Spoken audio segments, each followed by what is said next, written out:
Hi guys, welcome back to the channel. My name is Drew. I'm an accredited exercise physiologist with Exercise Sports Science Australia and a registered Chinese medicine practitioner with AHPRA, which is the Australian Health Practitioners Registration Authority, which is a big mouthful.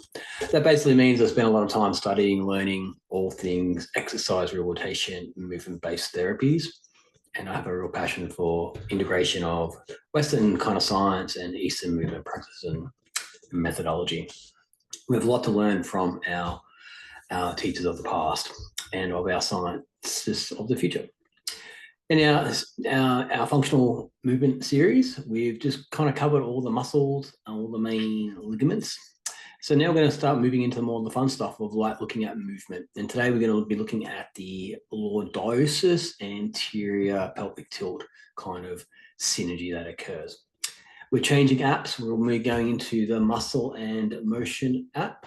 So muscleandmotion.com. So I'll put a link in the description below. I highly recommend you go over there and get a subscription app. It's a really, really great learning tool. It's much more visual in terms of the movement stuff. I think it's really, really great. It's very, very handy.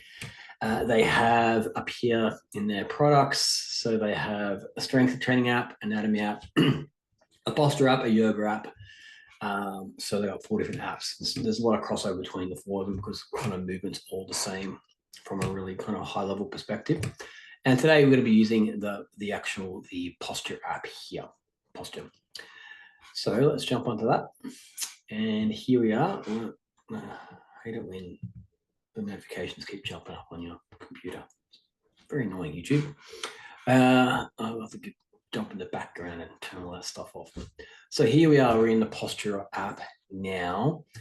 Now what I'm going to do, I'm just going to show you bits and pieces of that. I want you guys to go out and actually purchase the full app. So I'm going to give you a bit of a taste of what this app's going to show because I want, promote the app because I think they do great work.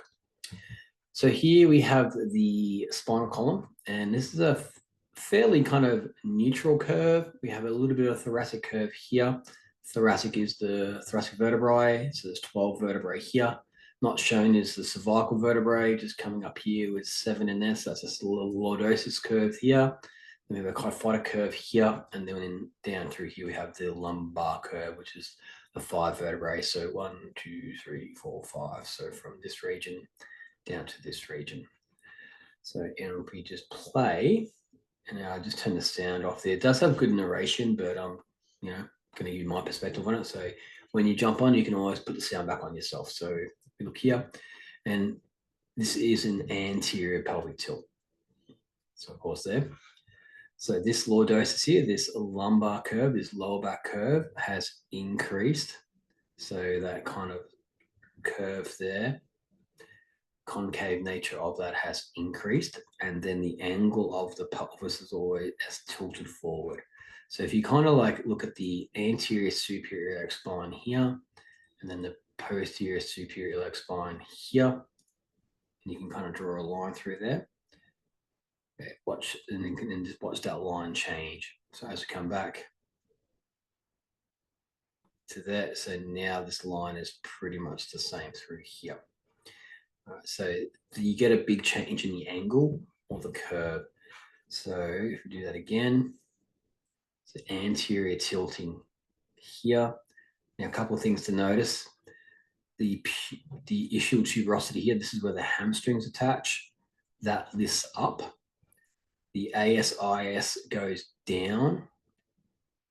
The PSIS here, the posterior superior iliac spine, which is difficult to see from the side, but it's probably going to be around here, goes up. Okay, and the sacrum lifts up as well. Pubic bone goes downward. So if we just take it back. Okay, so from a fairly neutral spine, we go into anterior tilt. ASIS goes down.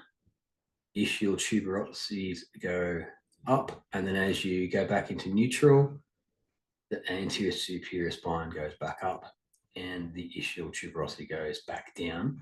Now watch the pubic bone here. In the anterior tilt, the pubic bone tilts forward. And then as you're coming back more into neutral, as we come back into neutral.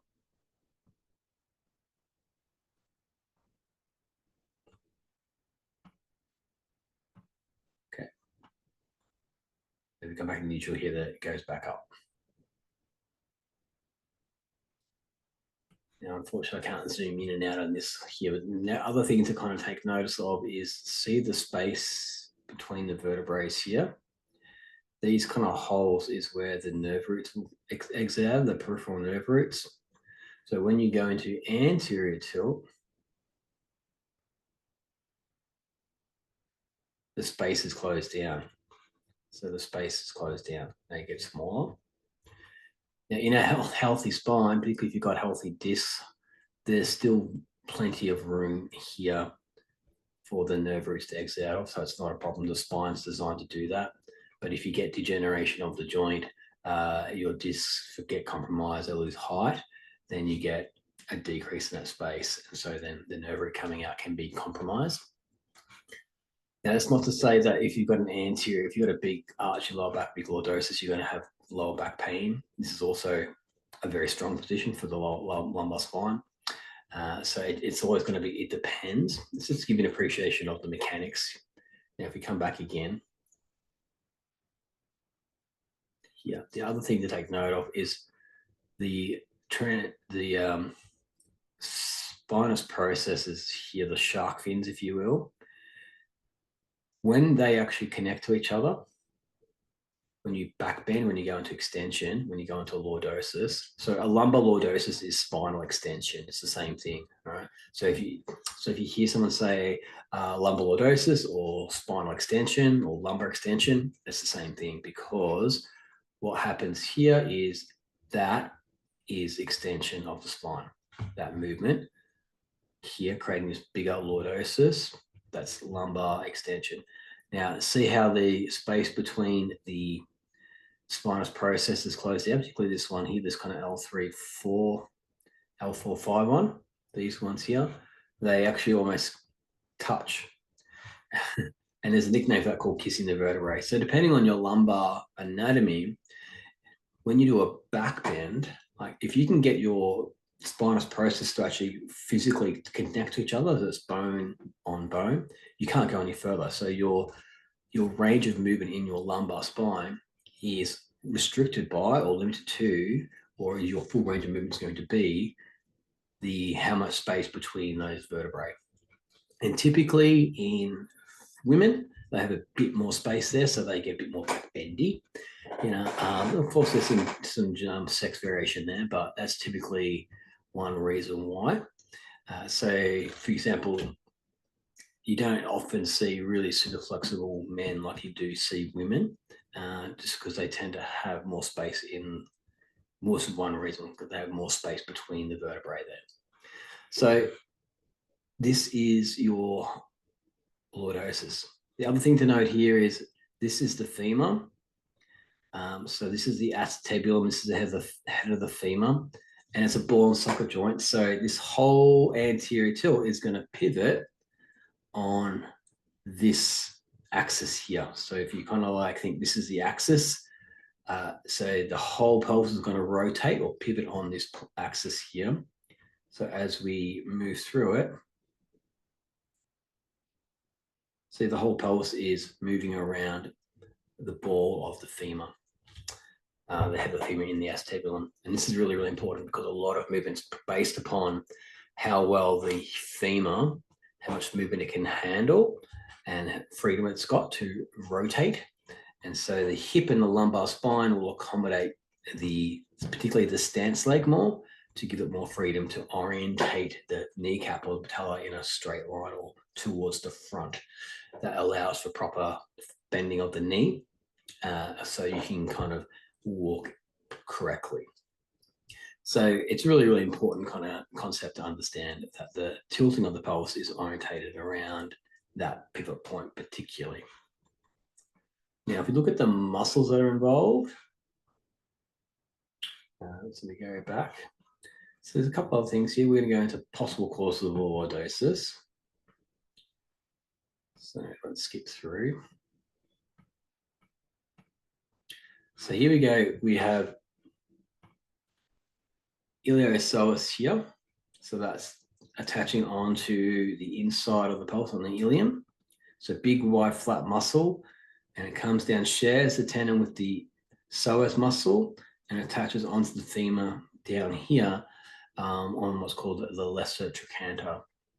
So it's kind of on the high up in the kind of the groin region on the femur on the leg bone. Let me take a sip of my chai. Your psoas muscles are attaching onto the anterior bodies of the lumbar vertebrae and transverse processes. So L1, 2, 3, 4, 5, and then the sacrum coming down here. So when these muscles contract, the iliopsoas or your hip flexor, what you're going to see is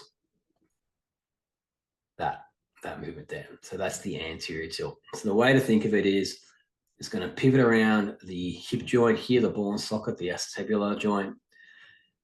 If the leg is stable, so if the leg's fixed, so imagine if you're standing on the ground, and so this is going to be a very strong, firm position, then it's going to pull on the spine and it's going to pull the spine in a downward forwards way, which creates the lumbar lordosis. Yeah. So pulling down and down. So it's pulling down this way. And you can tell with the line of direction of the muscle fibers where they're going onto the attachment onto the leg. So this mechanism here is really, really critical, and it's a very important mechanism to kind of appreciate. In a lot of lower back pain, what will happen is, very common presentation is that you'll get people stuck in this kind of extension position or lordosis position.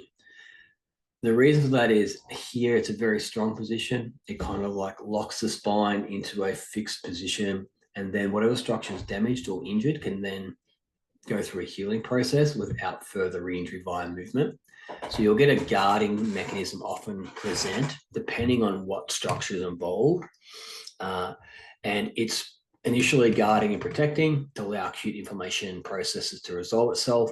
And then once that kind of acute phase is kind of resolved, 24 to 48 hours, then we start kind of getting into that kind of repair phase.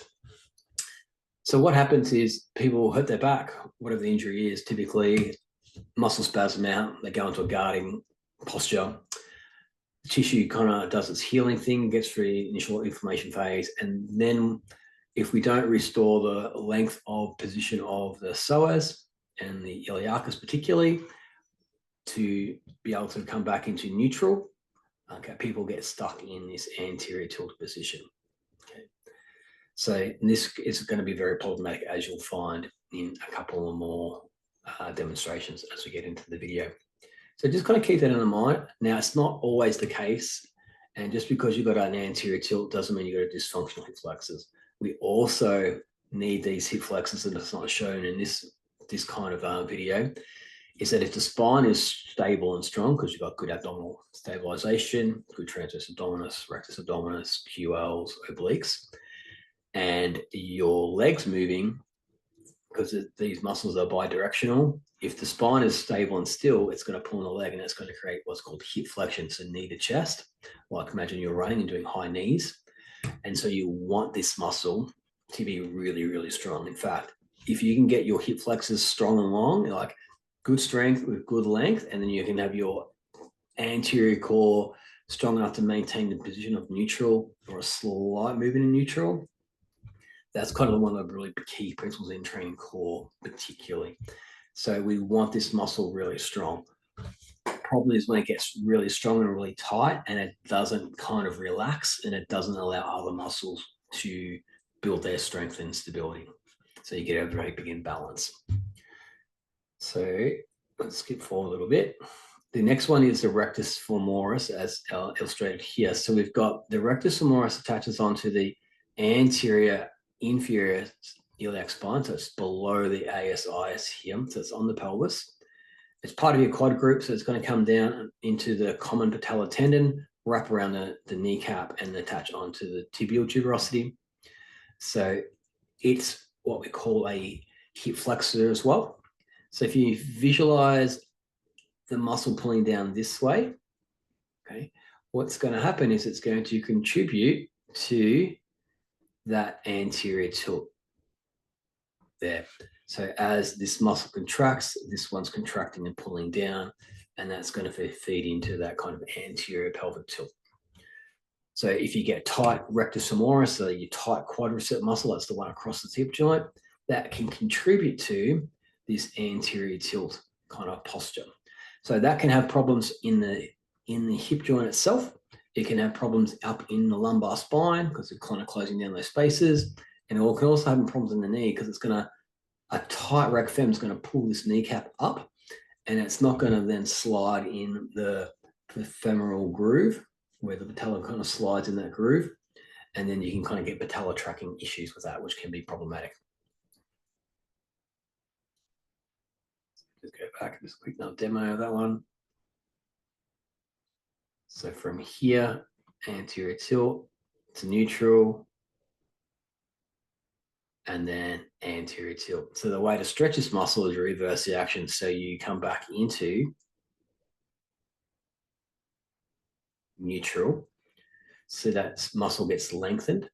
So the way you do that is that you posterior tilt your pelvis, and like your classic hip stretching, kneeling hip flexor stretch type situation. But you've got to be able to tilt your pelvis, use your glutes and your abs to keep that pelvic position, and then stretch out that muscle there. So there's a technique to it. All right, let's move on. Now the muscle here is the quadratus lumborum. So you have QLs attaching to the 12th rib here, and then onto the transverse processes L1 through to 5, and onto the ilium. So you've got this kind of quadrangle shaped muscle here. And so if you go into an anterior tilt, what's going to happen is that these muscles get short and really quite tight, and they're just going to be on. So the most common back injury is a quadratus lumborum strain. So this muscle here, it's on the key load-bearing muscles of the body, so it's taking up a lot of resistance. So when you sprain that muscle, what's going to happen is it's going to spasm most likely. So you're going to get that tightness happen. It's going to lock down. And then on the front, the hip flexors and that rec fem are everything's going to roll the pelvis forward in the anterior tilt.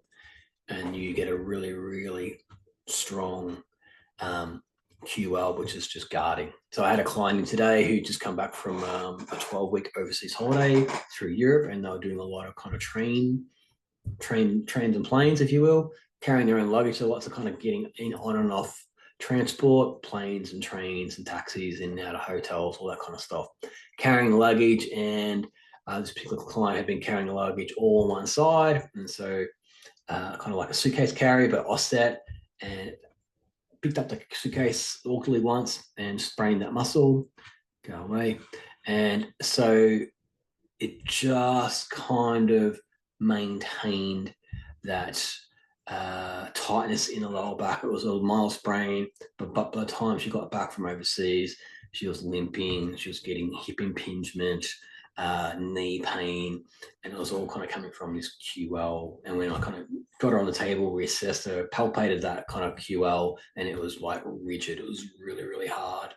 And there's 4 big trigger points in the QL, and they were all really quite hypersensitive, quite painful. So it's taken 3 treatments to kind of get everything kind of settled down and back to her kind of daily walking, where she walks, 45 minutes a day, morning walk type situation. She's walking really well. And that was just really simple, just kind of like pretty much just went through all these muscles. So release the hip flexor, release the rec fem, release the QL, and then activated or turned on the antagonist or opposite muscles to restore that balance. So we'll talk about that in a second as well. So here you go. So you've got the QLs, you've got the hip flexors here, the Psoas and the Illiacus, and you've got the rectus femoris. These are the 4 common ones in most lower back presentations.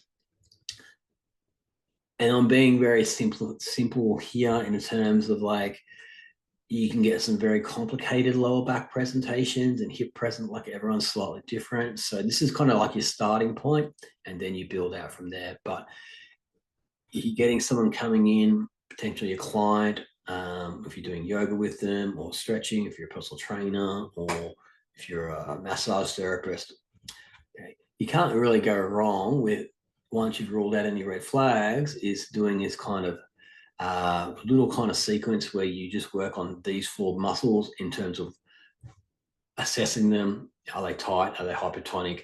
Do they have active trigger points? If so, you release them.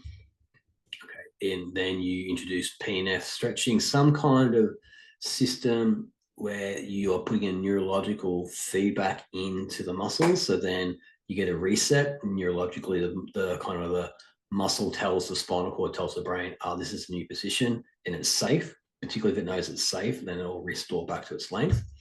If the body feels like it's not safe or it's going to create further injury or inflammation, it typically will avoid it or won't let you do it. So it'll inhibit itself.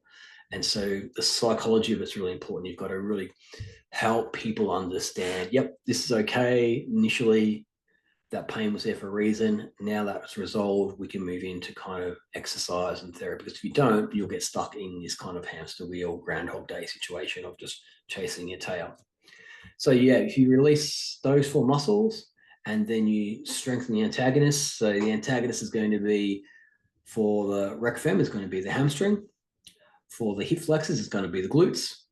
And for the psoas, it's going, for the QLs, it's going to be the abdominals on the wall, particularly rectus abdominis and the obliques. So it actually becomes a fairly straightforward prescription. Okay, so you can see these muscles tensing there, and that then working together as a unit. So neutral, and then anterior tilt, neutral, anterior tilt. Now, this anterior tilt mechanism is really natural and it's normal. It's not bad at all. You want this ability to move into anterior tilt. So, for example, whenever you inhale, inhalation creates this shape in the spine. All right, because it allows more air to get into the lungs. So when you breathe in, there's a slight back bend or lumbar extension. When you exhale, you go into posterior pelvic tilt. The abs here pull the bottom of the rib cage down and helps push the air out. So that's a natural exhalation. So you want these mechanics. And often when I'm doing back rehab, one of the things I'll do is retrain people how to breathe correctly, because this kind of pelvic mechanism is so closely linked in with this thoracic upper torso mechanism. You can't separate the two. And so if someone's had a back problem and they get stuck in extension for a while, that puts the diaphragm in a weak position, can't create, it's called a zone of apposition. The abdominals on the front are lengthened and they can't contract, they can't pull that rib down, so you can't exhale. So you're breathing more into your chest, your upper lung. You're going to be breathing using accessory respiratory muscles like your scalenes and your sternocleidomastoids, your trapezius. So you can breathe into the chest, but you're not getting air down into the lower lobes of the lungs. So your ventilation is going to be very poor. So just something to think about there. And here we say muscle weakness causes posterior pelvic tilt. Now, this is a mistake. It should say anterior pelvic tilt on this. So what they're talking about here is,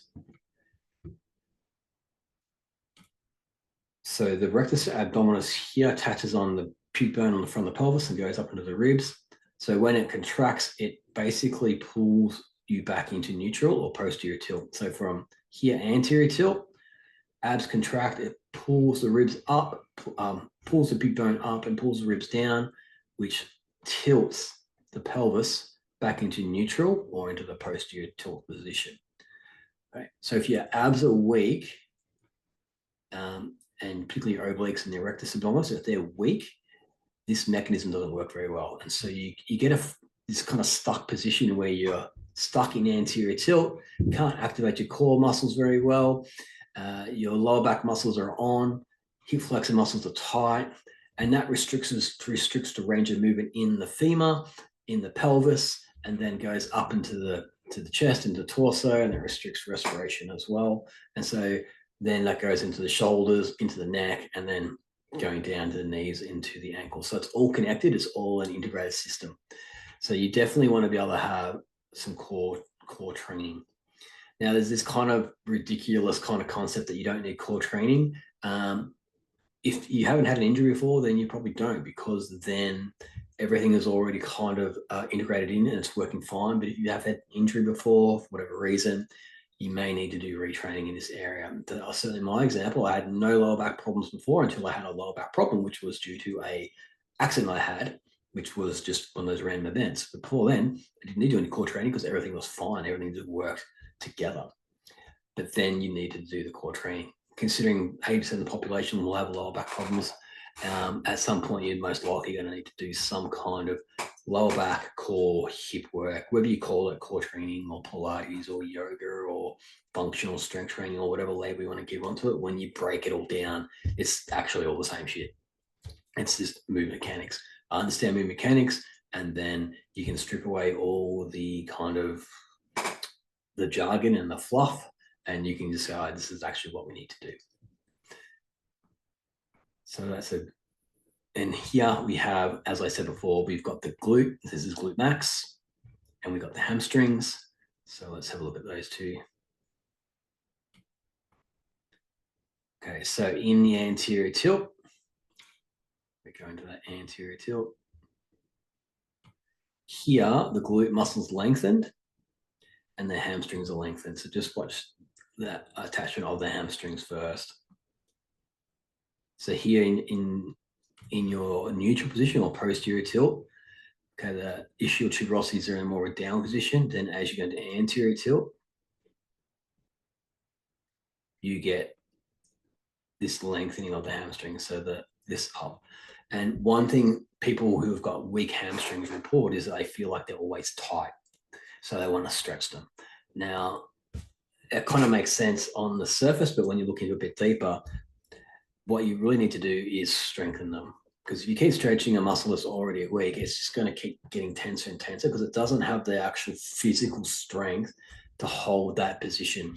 And when a muscle gets lengthened, it doesn't have as many fibers to cross bridge, to grab or connect. So it's not as a strong position.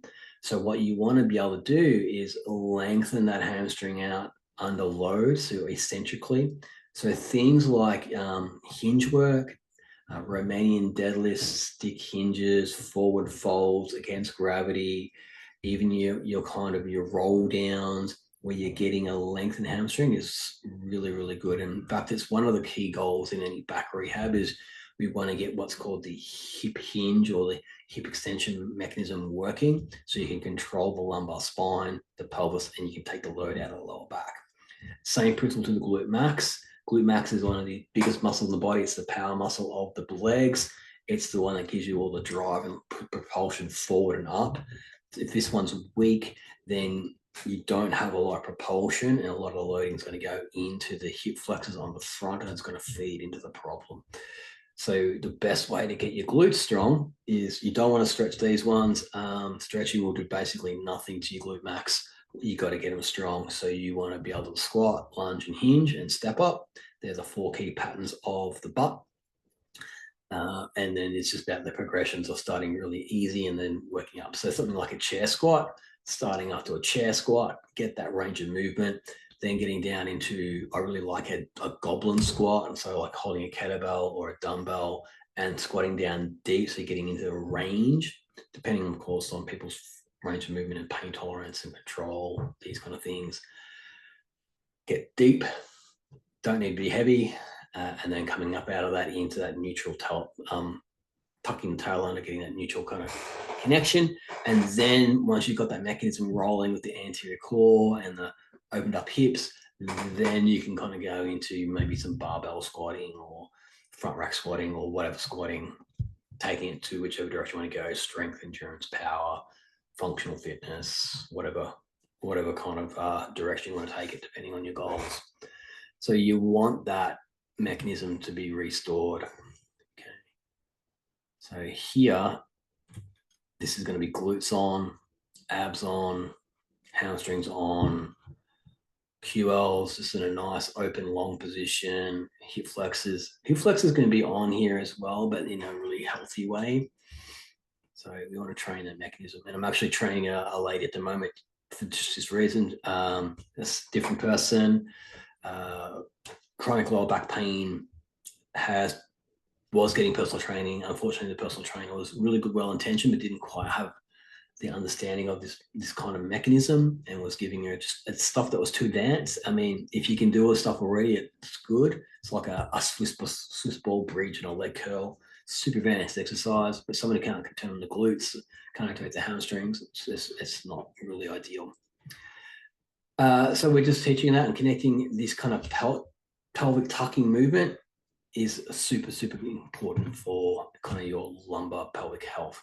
So if you can squat, hinge, lunge correctly with really good technique, you can fix all of these problems. So just sometimes just focusing on exercise technique with a really good personal trainer, a good strength coach, good Pilates instructor or yoga, like people just understand the movement, they can see. You can fix probably 90% of people's back problems by just slowly building up progressions and teaching really good exercise technique. And then the last 10 is going to be that really kind of more complex stuff where muscles are just hypertonic, they're inhibited. So either they're too short or they're too long. There's some postural stuff going on, some bony deformity going on. There's some neural impingement going on where you might really benefit some more hands-on therapy based before you start.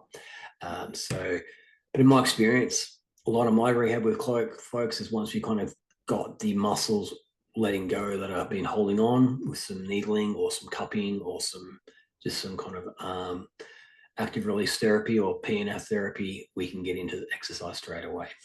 It's a slow approach, it's a longer term approach, but if it's done correctly, then you actually resolve the root cause of the problem and people can get pain-free and return back to whatever it is they want to do. All right, so that's enough of that one for today. So this is quite complex to get your head around if it's new to you. Again, go and get the app. It's Muscle in Motion. This is a posture app. We're going to be using this one for the next kind of series of videos. Today, we looked at the anterior tilt. Next one, we'll look more closely into the posterior tilt, particularly looking in like a sit-up pattern and a bridge pattern, two really important movements to kind of execute. So when I teach a Pilates class every Monday, and all these things I'm talking about, I integrate into my class because the movement becomes therapy. So depending on where people are at, you can, there's usually 4 levels, right? There's medical, people have got an injury. So we start them, we meet them where they're at there, refer them off to get treatment. Then there's functional, so just retraining the body how to move functionally. So functional anatomy, functional movement.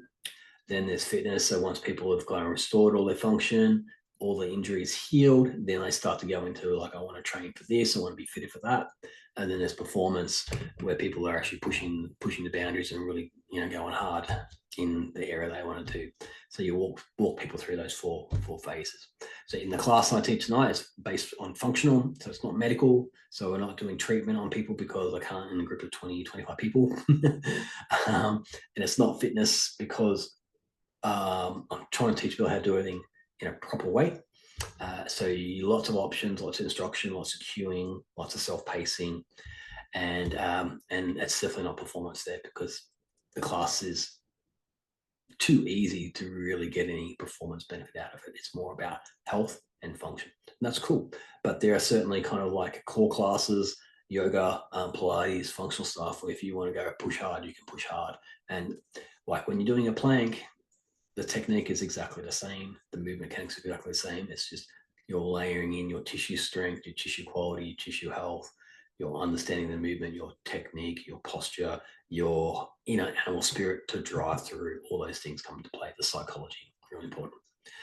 So I hope you enjoyed that video, guys. As I said, jump on Muscles in Motion. There's plenty more stuff here. This is only one video in the lordosis section. There's another 6 there you can look at.